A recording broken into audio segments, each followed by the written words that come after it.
Hey there you all, I am Aadya. Welcome back to my channel. And आज मैं आप सबको बताने वाली हूँ कि मेरा फाइनली कॉलेज कौन सा है, बिकॉज मुझे कॉलेज मिल गया है। ये तो मैंने अपनी पिछली वीडियो में आप सबको बताया था कि अभी मैं कॉलेज ढूंढ रही हूँ, मुझे कॉलेज नहीं मिला है और मैं GGSIPU और AKTU में काफ़ी कंफ्यूज्ड हूँ।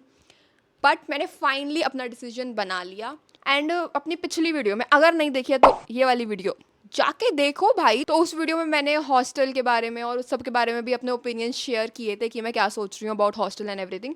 तो many of the people commented on that video कि हॉस्टल इज़ नेसेसरी, बिकॉज मेरा प्लान थोड़ा चेंज हो गया था हॉस्टल को लेके। पहले मुझे हॉस्टल जाना था बट फिर मैंने डिसाइड किया कि नहीं, मैं घर से करूँगी। बट तुम लोगों ने इतने कॉमेंट करे हैं ना उस पर कि हॉस्टल इज़ नेसेसरी, वो आपको इंडिपेंडेंट बनाना सिखाएगा एंड आपको हॉस्टल लेना चाहिए एंड एवरीथिंग दैट मैंने फिर से इस बारे में सोचा। ऑल्दो मैं सबके मक्खी ऑल्दो मैंने पहले भी इस टॉपिक के बारे में काफ़ी सोचा था, बट तुम्हारे कमेंट पढ़ने के बाद मैंने दोबारा इस टॉपिक के बारे में सोचा। और मुझे देखो, तुम लोगों की बात बिल्कुल सही है कि हॉस्टल जाने से तुम इंडिपेंडेंट बनते हो, तुम अपनी चीज़ें खुद करना सीखते हो, बिकॉज कभी ना कभी एट सम पॉइंट तो हमें अकेले रहना ही है। ठीक बात है, पेरेंट्स हमेशा साथ तो नहीं रह सकते। लेकिन इस पॉइंट पे मुझे ऐसा लगता है, मुझे पर्सनली अपने लिए, ठीक है, कि मेरे लिए अभी hostel is not a good decision. क्योंकि मैं भाई पिछले 2 साल 11th-12th में पूरा एकदम घर पे रही हूँ, मुझे कुछ अता पता नहीं है बाहर की दुनिया के बारे में। तो मैं एकदम से अगर बाहर अकेली रहने ही लग गई तो मुझे नहीं पता मैं कैसे सर्वाइव कर पाऊंगी। और मुझे बस यही डर रहता है अपने आप को लेके, कहीं मैं इस सब से मेरा पढ़ाई से ध्यान ना हट जाए, बिकॉज दिस यही वो टाइम है जब मुझे अपनी पढ़ाई पे सबसे ज़्यादा कॉन्सेंट्रेट करना है to get my dream package. तो मैं उस चीज़ में कोई कॉम्प्रोमाइज़ नहीं करना चाहती। मतलब मेरे को ऐसा लगता है कि यार अगर मैं घर पे रहूँगी ना तो मैं पढ़ाई पे ज़्यादा फोकस कर पाऊँगी, बिकॉज अगर मैं हॉस्टल गई तो मुझे बाकी चीज़ों पे भी ध्यान देना पड़ेगा। लाइक हर चीज़ का ध्यान मुझे अपने आप रखना पड़ेगा ना, अपने कमरे की सफाई, अपने आप को मैनेज करना, मेरा खुद का सर्वाइवल ही एक टास्क बन जाएगा मेरे लिए। तो पढ़ाई पे से थोड़ा ध्यान डिस्ट्रैक्ट हो सकता है। और मोर ओवर फिर मेरे वहाँ पे अगर दोस्त बन जाएंगे, मेरे रूममेट, फिर आजू बाजू के लोग, इन सब से तो और ज़्यादा डिस्ट्रैक्टिंग हो सकता है वो चीज़, जो कि मैं इस पॉइंट पे अफोर्ड नहीं करना चाहती। इसीलिए मैंने हॉस्टल का आइडिया ड्रॉप कर दिया और मैंने IPU GGSIPU का आइडिया भी ड्रॉप कर दिया। और मैंने अपना रिफ़ंड उसमें अप्लाई कर दिया। मैं भर चुकी थी उसमें पैसे सीट एक्सेप्टेंस फीस के 1 लाख पर। अब मैंने उसमें रिफ़ंड डाल दिया है और अब पता नहीं भाई वो कब आएगा, उसका कुछ समझ नहीं आ रहा है भाई एक तो इतना डर डर के उसमें मैंने फ़ीस जमा की थी और अब फिर मैंने रिफ़ंड डाल दिया तो उसमें अभी। एंड आफ्टर मैंने रिफ़ंड के लिए अप्लाई किया तो उसके पोर्टल पे बस ये लिखा आ रहा है कि seat allotted in this round and withdrawn in this round, ऐसे करके कुछ। उसके अलावा कुछ नहीं पता मुझे मेरे पैसे कब आएंगे, कितने टाइम में आएंगे, कितने आएंगे, कितने कट के आएंगे। जहाँ तक 1,000 कट के आते हैं, पर फिर भी भाई अब मुझे डर लग रहा है।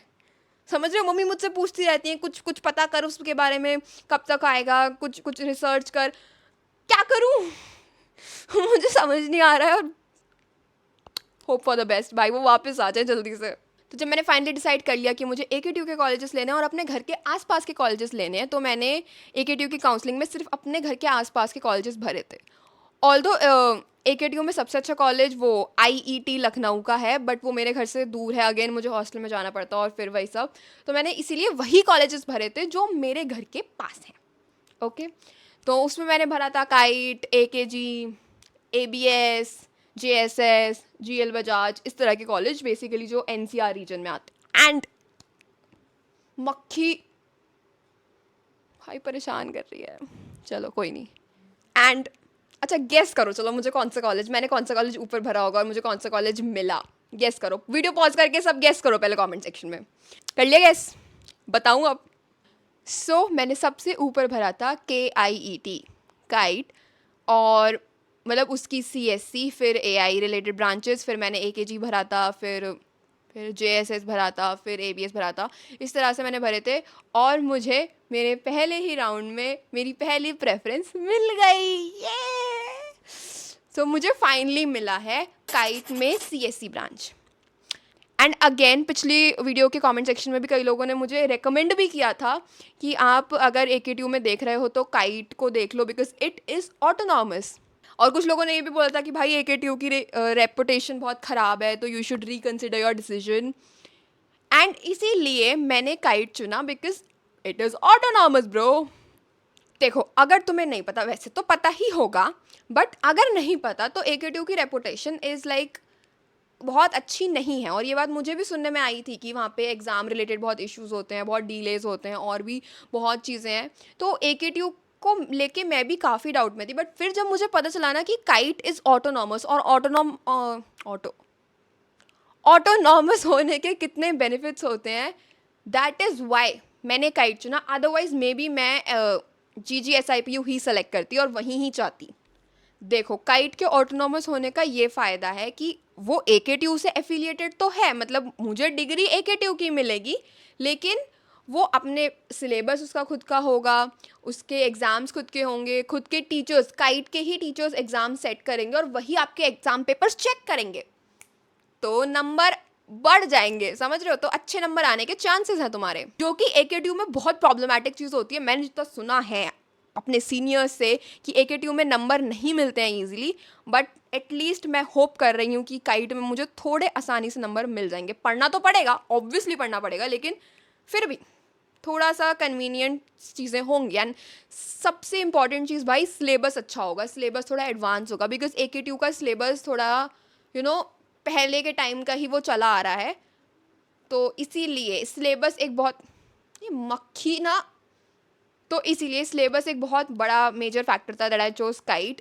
जबकि काइट मेरे को कंपैरेटिवली थोड़ा दूर ही पड़ेगा, लेकिन फिर भी यार इतना भी दूर नहीं है, थोड़ा तो करना ही पड़ता है भाई। बच्चे कहाँ से कहाँ तक ट्रैवल करते हैं, मैं देखती हूँ भाई 2.5-3 घंटे लोग कॉलेज के लिए ट्रैवल कर रहे हैं।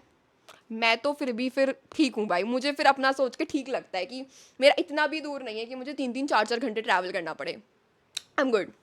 और जब मुझे मेरा कॉलेज मिल गया, मुझे पता चल गया कि मैं इस कॉलेज में जा रही हूँ, इस ब्रांच में जा रही हूँ, सो मैंने अपने कुछ जो सीनियर्स जो ऑलरेडी वहाँ पे पढ़ रहे हैं, मैंने उनसे सिलेबस मंगाया। कल मैंने बैठ के पूरा सिलेबस अच्छे से देखा कि मुझे क्या क्या टॉपिक्स पढ़ने हैं, कितना कितना है। फिर मैंने थोड़ा यूट्यूब भी सर्च किया उन टॉपिक्स के रिलेटेड, मैंने थोड़ी वीडियोज़ निकाली। एंड अब मैं सोच रही हूँ कि भाई थोड़ा पढ़ाई लिखाई चालू कर दूँ, मक्खी।